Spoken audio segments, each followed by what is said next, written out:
सदैव ऐसे लोगों के समीप रहना चाहते हैं जिनके बोल बड़े मीठे होते हैं, जिनका व्यवहार हमें अच्छा लगता है, जो दिखते अच्छे हैं, जो हमें भाते हैं। और सदैव ऐसे लोगों से दूर रहने का प्रयास करते हैं जो हमें नहीं भाते, जिनकी बातें हमें चुभती हैं, कड़वी होती हैं, जिनकी बातें हम सदैव प्रयास करते हैं इनसे दूर ही रहें, है कि नहीं?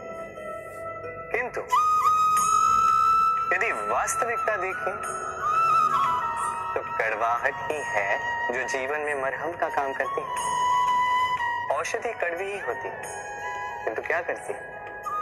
हमें ठीक कर देती है।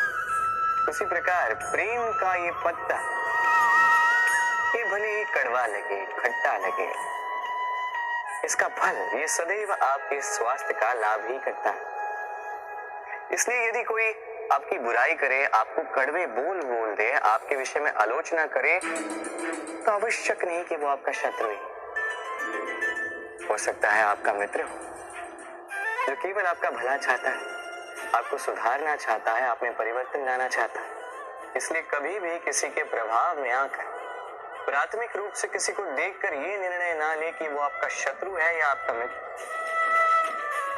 ऐसे भी शत्रु होते हैं जो गुड़ की भांति मीठी मीठी बातें करके आपको विष पिला जाते हैं, और ऐसे भी मित्र होते हैं जो नीम की भांति कड़वे होते हैं पर आपको अमृत दे जाते हैं।